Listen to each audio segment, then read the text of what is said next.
नमस्ते साथियों। मैं सबसे पहले कर्नाटक की जनता को बहुत बहुत बधाई और शुभकामनाएं देना चाहता हूं। जिस तरह से कर्नाटक की जनता ने बीजेपी को बाहर का रास्ता दिखाया है, उसके लिए मैं कर्नाटक की जनता को बहुत बहुत धन्यवाद और हार्दिक शुभकामनाएं देना चाहता हूं। जिस तरह से आज हमारे भारत देश में कर्नाटक की जनता ने यह तय कर लिया है कि बीजेपी एक धोखे की पार्टी है, एक जुमले की पार्टी है। ऐसी पार्टी को कर्नाटक की जनता ने बाहर का रास्ता दिखाया है। साथियों, मैं आपको बता दूं कि पूरे भारत देश की जनता से मेरा ये अनुरोध है, मेरा ये रिक्वेस्ट है कि जिस तरह से कर्नाटक की जनता ने बीजेपी को सत्ता से बाहर का रास्ता दिखाया है, उस तरह से मैं चाहता हूं कि 2024 में बाहर का रास्ता इनको दिखाया जाए और मोदी जी को कहा जाए कि मोदी जी, आप अपना थैला उठाइए और आप जाइए। क्योंकि इन्होंने 2014 से लेके अभी तक, साथियों मैं आपको बता दूं, इन्होंने जो भी कार्य किए हैं सिर्फ तानाशाही के हिसाब से किए हैं।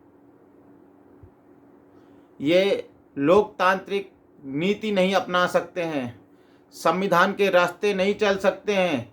संविधान एक ऐसा ग्रंथ है हमारे भारत का जो सबको समता, समानता और न्याय दिलाता है। बीजेपी मनुस्मृति के तहत भारत में राज करना चाहती है, अपना राजतंत्र चलाना चाहती है। भारत की जनता ये कतई बर्दाश्त नहीं करेगी, क्योंकि ये भारत देश संविधान से चलेगा। संविधान किसी एक की जागीर नहीं है। संविधान बाबा साहब ने बनाया है, सबको अधिकार दिया है। संविधान समता, समानता, एकता सबको साथ लेके चलने का अधिकार देता है। साथियों, हमें इस बात की खुशी है कि 2024 का आगाज और आवाज़ बुलंद हो चुकी है कर्नाटक से। 2023 में और भी स्टेटों में चुनाव हैं, वहाँ की भी जनता इनको बाहर का रास्ता दिखाएगी, क्योंकि इन्होंने ना महिला सम्मान दिया है, ना महिला अधिकार दिया है, ना लोगों को रोजगार दिया है। इसलिए भारत की जनता समझ चुकी है कि जुमलेबाजी, झूठों की पार्टी है। ये धर्म के नाम पे लोगों को लड़ाती है, हिंदू मुस्लिम करके लोगों को लड़ाती है। साथियों, जिस तरह से हमारे भारत देश की महिला खिलाड़ी धरने पे बैठी हैं,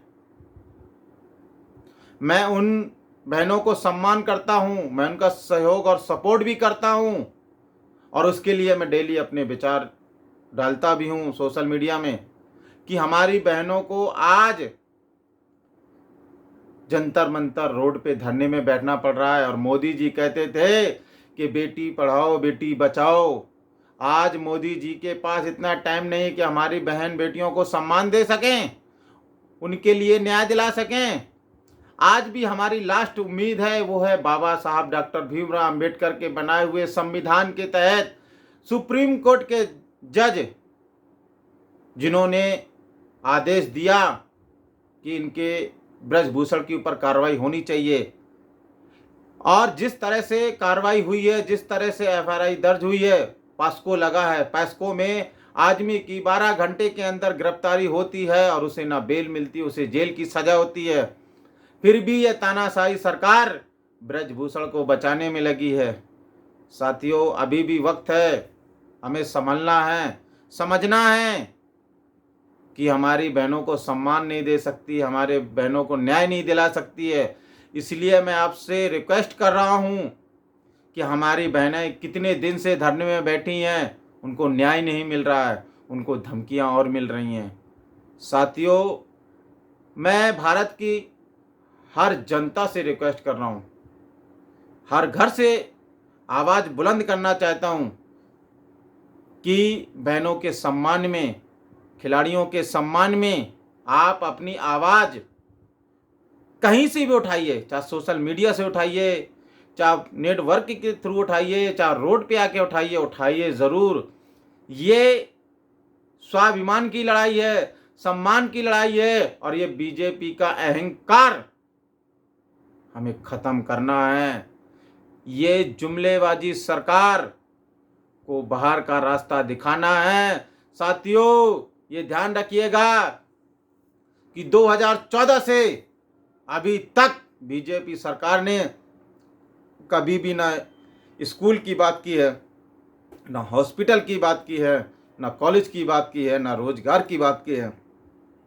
साथियों, हमें ध्यान रखना है कि हमारा युवा पढ़ेगा तो आगे बढ़ेगा, अगर पढ़ेगा तो उसे रोजगार चाहिए, उसे नौकरी चाहिए। ये सरकार नहीं करती है। साथियों, सबसे पहले हमें समझना है इनकी नीतियों पे। ये धर्म को बीच में लाके हमारे युवाओं को भविष्य बर्बाद कर रही है। धर्म को और आस्था को राजनीति पे मत लाओ। मेरे भारत के प्रधानमंत्री नरेंद्र मोदी जी, आपसे अनुरोध है कि धर्म को मत लाओ, लोगों के अंदर इंसानियत लाओ, उनके अंदर एक अच्छी नीति लाओ। साथियों, सबसे पहले मैं बता दूं, चाहे वो आपका घर का हो, चाहे वो मेरे घर का हो, चाहे आपका पड़ोस का हो, चाहे वो परिवार का हो, चाहे वो रिश्तेदार हो, जो व्यक्ति स्वार्थी और अवसरवादी और समय के साथ चलने वाला व्यक्ति हो, उसे बहिष्कार करो। इन अवसरवादी लोगों के चलते समाज आज कोई भी व्यक्ति के ऊपर भरोसा करने के लिए तैयार नहीं है। ये बोलते कुछ हैं और करते कुछ हैं, इसलिए आज समाज का भरोसा उठ चुका है। साथियों, सबसे पहले हमारी नीति है, हमारा विश्वास है जनता के बीच। जो ये जनता का विश्वास बीजेपी ने ख़त्म कर रखा झूठ बोल के। साथियों, 5 किलो राशन से हमारा बच्चों का भविष्य और हमारा भविष्य नहीं बन सकता है, क्योंकि युवा पढ़ेगा तो आगे बढ़ेगा, हॉस्पिटल और रोजगार होगा तो हम खुशहाल रहेंगे, भारत खुशहाल रहेगा। साथियों, सबसे पहले हमें 2024 की नीति तैयार करना है। मैं हर संभव पूरे भारत के हर स्टेट, हर राज्य में मैं एक रिक्वेस्ट करना चाहता हूँ, एक जनता से हाथ जोड़ के विनती करना चाहता हूँ कि हमें ऐसी सरकार बनाना है जो युवाओं को रोजगार दे, हमारे बच्चों को स्कूल कॉलेज का एजुकेशन फ्री पढ़ाई दे सके, हमारे बूढ़े माँ बाप, हमारे युवा भाइयों का इलाज फ्री में हो सके। हमें ऐसी सरकार बनाना चाहिए। साथियों, ऐसी सोच समाज में पैदा करना है और हमें नई नीति के साथ हमें काम करना है। और साथियों, जिस तरह से मैं अभी नया काम चालू किया है कि समाज में दहेज विरोधी एक संगठन चला रहा हूँ, क्योंकि वो ज़रूरी है। मैं उन माँ बाप से कहना चाहता हूँ कि अपने बेटे को इतना काबिल बनाओ कि वो किसी बेटी के बाप के सामने हाथ ना फैलाए कि मुझे बाइक चाहिए, मुझे कार चाहिए, मुझे पैसा चाहिए।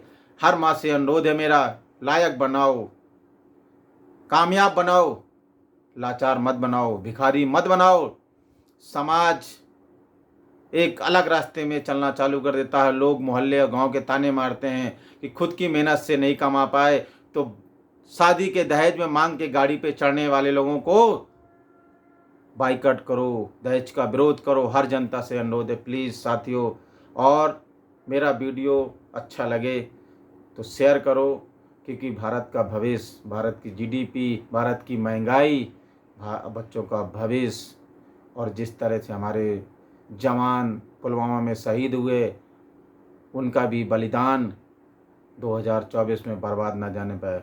जय हिंद, जय भारत, जय भीम।